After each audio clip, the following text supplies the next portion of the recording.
నమస్తే. మాదిగ సామాజిక వర్గం మాలలకి ద్రోహం చేస్తుంది అని చెప్పి నిన్న మాల సింహ గర్జన మనం సికింద్రాబాద్ పరేడ్ గ్రౌండ్స్ జిమ్ఖానా గ్రౌండ్స్లో మనం చూసినాం. ఈ నేపథ్యంలో దీనిపైన మనతో పాటు మాట్లాడడానికి కంటోన్మెంట్ కంటెస్టెడ్ ఎమ్మెల్యే వంశా తిలక్ గారు ఉన్నారు. అన్న నమస్తే అన్న. ఫస్ట్ గానే నిన్న మాదిగలు మా మాలలకే ద్రోహం చేస్తున్నారు చెప్తా ఉన్నారు, పదే పదే అదే మాట చెప్తా ఉన్నారు అని చెప్పి నేను పెద్ద సింహ గర్జన అనేది చెప్పిన. దీన్ని ఎట్లా చూస్తారా? మాలలు సింహగర్జన పెట్టుకోవడం మాకు అభ్యంతరం లేదు, మాలలు ఆత్మీయ సమ్మేళనం పెట్టుకోవడం అభ్యంతరం లేదు.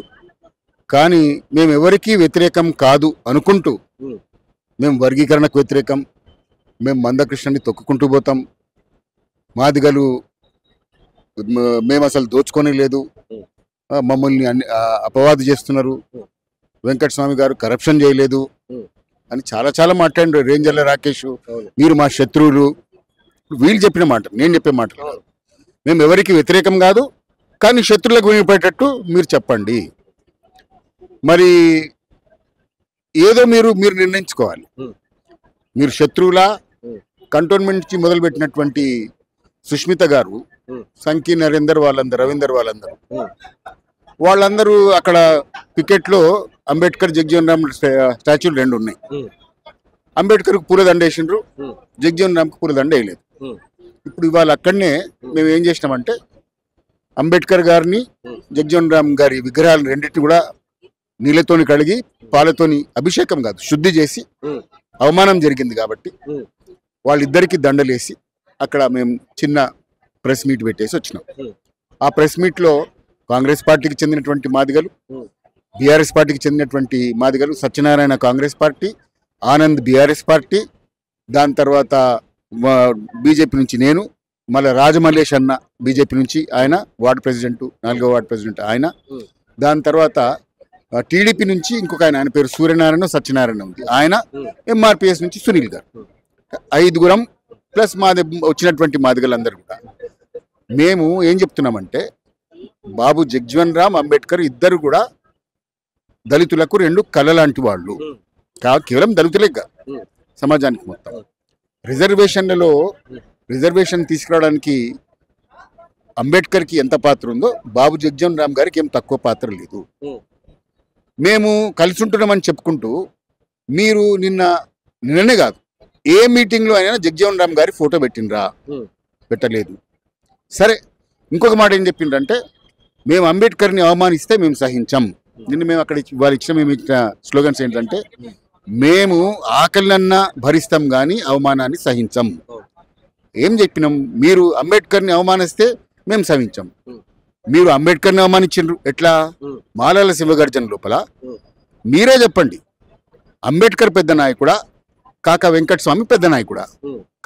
కాకా వెంకటస్వామిది పెద్ద చిత్రపటం పెట్టి, అంబేద్కర్ది చిన్న చిత్రపటం పెట్టి, మరి వివేక్ వెంకటస్వామి గారు లేకపోతే ఇతరులందరూ కూడా ఆ నిర్వాహకులందరూ అంబేద్కర్ని అవమానించిండ్రా లేకపోతే గొప్పగా చేసిండ్రా?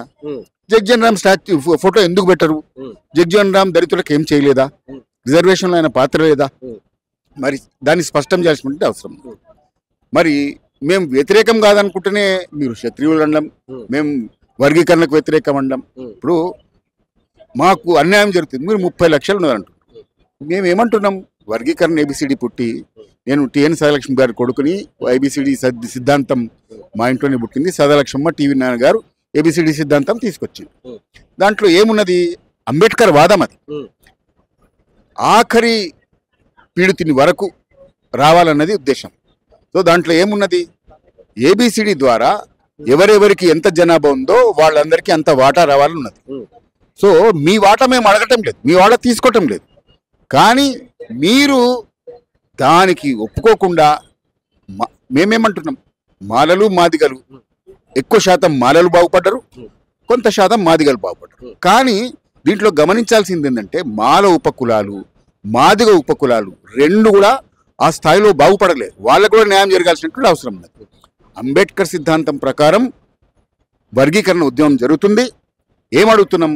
ప్రతి వాళ్ళకి ఎవరికి ఎంత జనాభా ఉందో వాళ్ళకందరికీ రిజర్వేషన్ రావాలని మేము కోరుకుంటున్నాం. సో ఇటు మాలకు సంబంధించి వాళ్ళు ఇప్పుడిప్పుడే మేము ఫలాలు పొందుతున్నాం, ఎప్పటి నుంచో మాదిగలు పొందుతున్నారు, మేము ఇప్పుడు వాళ్ళ పొందుతా ఉంటే ఇంటి ఈ ప్రభుత్వంలో పొందుతా ఉంటే ఓర్చుకోలేకపోతున్నారు మాదిగ సామాజిక వర్గం సంబంధించి కొంతమంది అని చెప్పేసి వాళ్ళు చెప్తున్నారు. మేము ఎక్కడ ఓర్చుకోలేదండి. మేము మాలలకు ఎప్పుడు వ్యతిరేకమని మేము చెప్పలేదే. మేమేం చెప్పినాము, మీరు దోచుకున్నారు. మీకు ఒక చిన్న ఎగ్జాంపుల్ చెప్తా. నిన్నేం చెప్పినారు వివేక్ వెంకటస్వామి గారు, కాకా వెంకటస్వామి మా ఇంట్లో కరప్షన్ లేదని చెప్పిండ్రు. మరి వివేక్ వెంకటస్వామి గారు పిసిసి ప్రెసిడెంట్గా కాకా వెంకటస్వామి గారు ఉన్నప్పుడు ఇక్కడ మన ఈనాడు ఆఫీస్ పక్కన ఆయన ఇల్లు ఉండే అప్పుడు.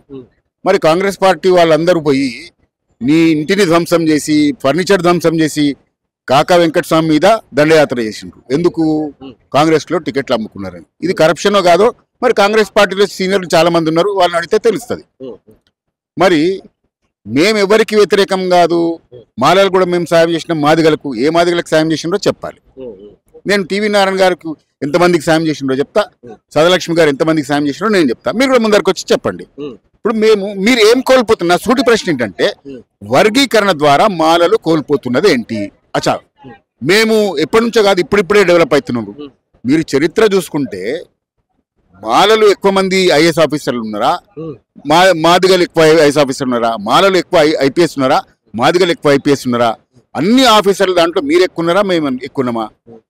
మీరు మొదటి నుంచి చూసుకుంటే మరి మాలలు ఎక్కువ మంది ఎమ్మెల్యేలు ఉన్నారా, ఎక్కువ మంది ఎంపీలు ఉన్నారా? ఈరోజు ప్రభుత్వంలో చూసుకోండి, మీరు మన ఎవరు భట్టి విక్రమార్క గారు డిప్యూటీ సీఎం, మల్లు రవి గారు దాంట్లో విప్పున్నాడు, దాని తర్వాత నాగర్ కర్నూలులో ఎంపీ అయిండు, వంశీకృష్ణ ఎంపీ అయిండు, దాని తర్వాత మన ఎవరు గడ్డం వినోద్ ఎమ్మెల్యే అయిండు, వెంకటస్వామి ఎమ్మెల్యే అయిండు. ఒక్క కుటుంబం నుంచి ముగ్గురు అయిండు కదా మీరు. మరి వెంకటస్వామి గారు ఎప్పుడైండు కేంద్ర మంత్రి అయిండు, మాకేం అభ్యంతరం లేదు.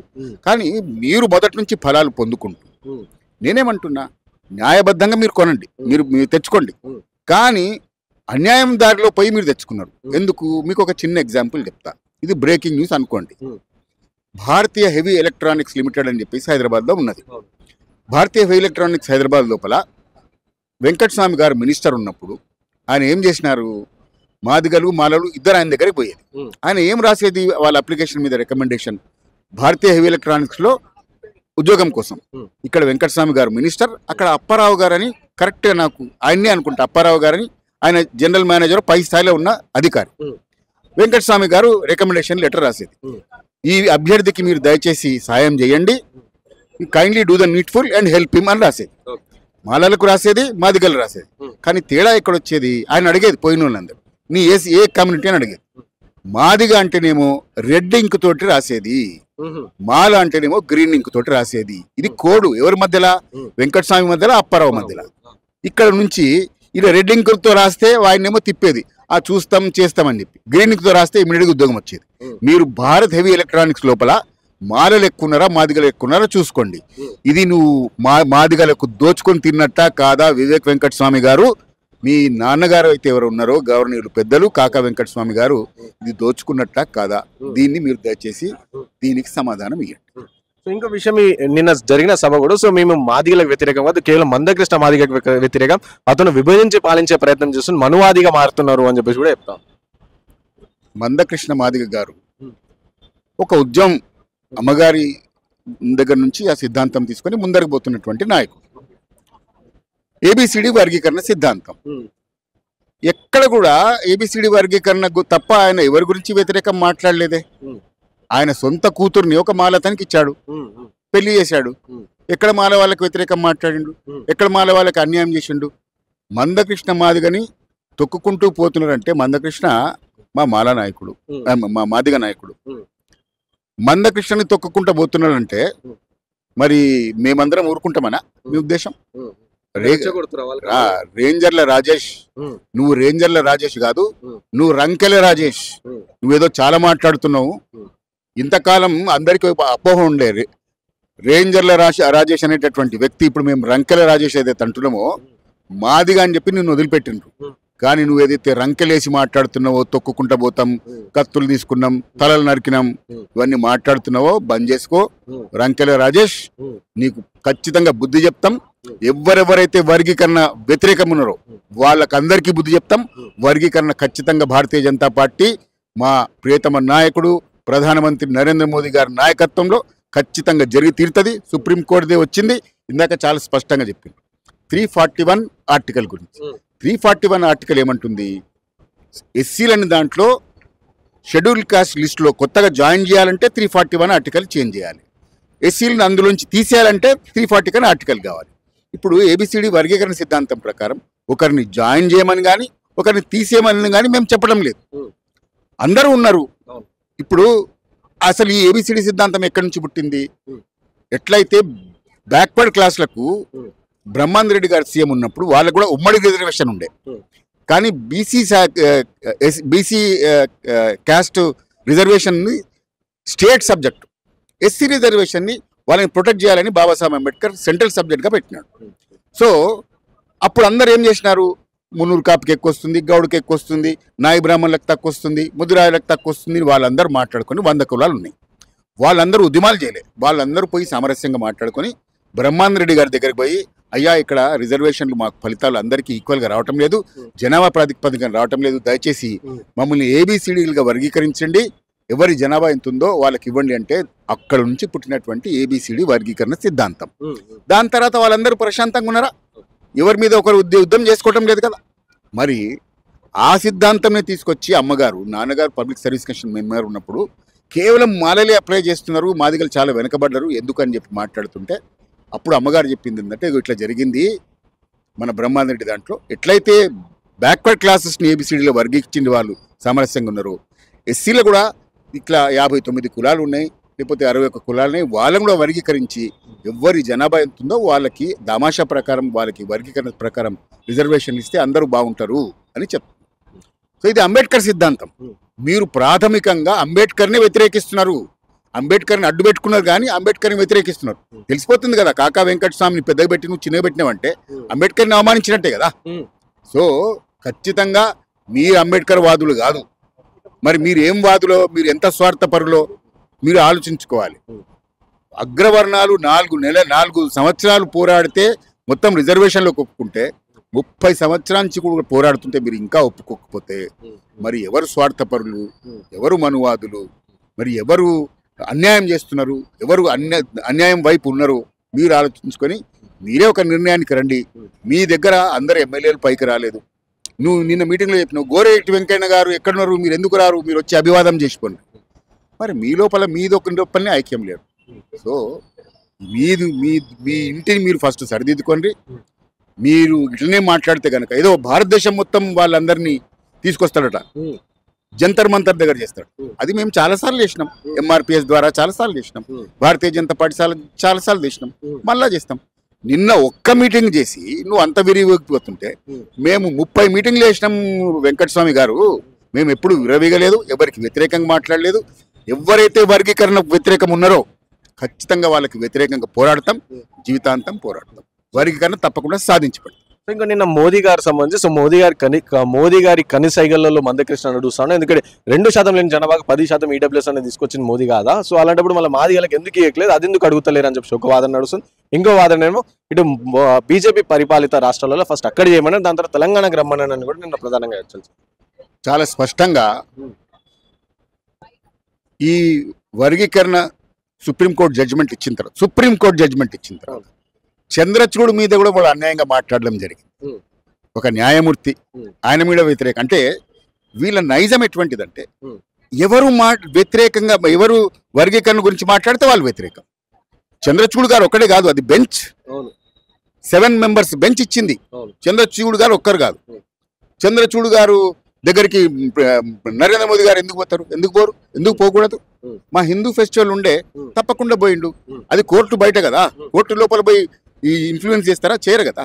స్పష్టంగా మీరు న్యాయ వ్యవస్థకే వ్యతిరేకం, సుప్రీం కోర్టుకే వ్యతిరేకం. అనుకూలమా వ్యతిరేకమా తేల్చుకోండి. మీరు సుప్రీం కోర్టుకు పోయి దాంట్లో లొసుగులు వాడుకొని 20 సంవత్సరాలు ఆపిండ్రు వర్గీకరణ. ఇప్పుడు ఇంకా ఆగేది లేదు. ఇంకొక మాట, వర్గీకరణ బీజేపీ రాష్ట్రాల్లో జరగాలి. వర్గీకరణ రేవంత్ రెడ్డి గారు ఏమన్నారు, అది వచ్చిన రోజు అదే రోజు అసెంబ్లీలో ఆయన స్టేట్మెంట్ ఇచ్చిండు. ఏమన్నాడు ఆయన? మొట్టమొదటి రాష్ట్రం తెలంగాణ రాష్ట్రం అవుతుంది, మేము వర్గీకరణ చేస్తామని స్టేట్మెంట్ ఇచ్చిండు. అదే కాకుండా ఆల్రెడీ ఇచ్చిన నోటిఫికేషన్లు కూడా అది వర్తింపజేస్తామని ఇచ్చారు. దానికి వెనకబోతుండు మాలా నాయకుల ఒత్తిడి ప్రకారం ఎవరైతే నోటిఫికేషన్ ఇచ్చిండో దానికి వ్యతిరేకంగా దాన్ని వర్తింపజేసేటటువంటి పరిస్థితి ఉన్నది. అది తప్పు. దానికంటే మీరు బీజేపీ రాష్ట్రాలు అన్నారు కదా, హర్యానాలో వచ్చింది. వచ్చి రాగానే బీజేపీ రాష్ట్రం హర్యానాలో బీజేపీ ముఖ్యమంత్రి ఉన్నాడు. ఆయన వర్గీకరణను ఆల్రెడీ ఇంప్లిమెంట్ చేసిండు. మరి ఆల్రెడీ చేసిండు కదా, మరి మీరెందుకు చేయరు? అక్కడ చేసిన తర్వాత రండి, అక్కడ చేసిన మరి మీరు స్టార్ట్ చేయండి. ఒకరు అక్కడ ఒకరు ఇక్కడ చేయండి. ఇంకోటి ఈడబ్ల్యూఎస్ తీసుకొచ్చిన కనుక బీజేపీ పార్టీ, సో అది ఎందుకు ఎట్లేం తీసుకొచ్చింది అని చెప్పేసి కూడా అడుగుతాం. ఇప్పుడు ఏం జరిగింది అంటే, సరే కొన్ని సందేహాలు కూడా ఉన్నాయి. ఈడబ్ల్యూఎస్ లో ఏంటంటే యాక్చువల్లీ రిజర్వేషన్లు వచ్చింది అంటరాని తనం మీద వచ్చింది, కానీ ఆర్థిక ప్రాతిపదిక మీద చాలా మంది వెనకబడిపోయి ఉన్నారు. వాళ్ళకు కూడా అవకాశం రావటం లేదంటే ప్రధానమంత్రి గారు అందరితో చర్చించి వాళ్ళకు కూడా ఇవ్వాలని చెప్పేసి కొంత పర్సంటేజ్ వాళ్ళకి ఇచ్చిండ్రు. 10% ఇచ్చారు 2% ఉన్న జనాభాకి అని చెప్పేసి. దాని మీద చర్చ జరగాల్సినటువంటి అవసరం ఉన్నది. కానీ పేదలు ఉన్నారు కదా, అందుకు వాళ్ళకి ఇచ్చిండ్రు. దాని మీద చర్చ జరగాలి. నేను కూడా దానికి తప్పకుండా చర్చ జరగాలని నేను కోరుకుంటున్నా, తప్పులేదు. కానీ వర్గీకరణకి దానికి ఏం లింకు? అది అసలే లింకు లేదు. మీరు ఇంకో మాట అన్నారు, ప్రైవేట్ రిజర్వేషన్ల కోసం కొట్లాడతాం, రండి కలిసి కొట్లాడదాం. నీకే ప్రైవేట్ కంపెనీ ఉంది కదా వివేక వెంకటస్వామి గారు, ఫస్ట్ నీ కంపెనీ నుంచి మొదలుపెట్టు ప్రైవేట్ రిజర్వేషన్. బీసీలకు ఇవ్వు, ఎస్సీలకు ఇవ్వు, మాలలకు ఇవ్వు, మాదిగలకు ఇవ్వు, ఎస్టీలకు ఇవ్వు, ఎందుకు ఇవ్వవు? సో విన్నారు కదా, ఇది వంశతిలక్ గారు చెప్తున్న పరిస్థితి. సో మాదిగలకు సంబంధించి సో మేము ఎవరిని ఫలాలు కూడా గుంజుకోవట్లేదు. సో మేము అందరం కలిసి సార్ సమానంగా పంచుకుందాం అని చెప్పేసి చెప్తున్న పరిస్థితి. అండ్ అలాగే ఈడబ్ల్యూఎస్ రిజర్వేషన్ ఏదైతుందో సో దానిపైన చర్చ జరగాల్సిన అవసరం ఉందని చెప్పేసి అంటా ఉన్నారు. ఇంకోటి ప్రైవేట్ రిజర్వేషన్స్ కావచ్చు, ఇవన్నీ కావచ్చు, ఏదైనా ప్రైవేట్ కంపెనీలు మీకున్నాయి కాబట్టి సో మీ నుంచి స్టార్ట్ చేద్దామని చెప్పి చెప్తాను. ఇంకా వివేక వెంకట స్వామికి సంబంధించి సో మీరు అవినీతి పరులు గారు అది అని చెప్పి చెప్తా ఉన్నారు. సో కాబట్టి నేను చెప్పిన దీనిపైన మీరు రెడీయా అని చెప్పేసి కొన్ని సవాళ్ళు కూడా విసరడం జరిగింది. సో చూద్దాం ఏ విధంగా రెస్పాండ్ అవుతారో వివేక వెంకట స్వామి. కెమెరా పర్సన్ సాయితో Rana Pratap, reporting for YNTV from Hyderabad.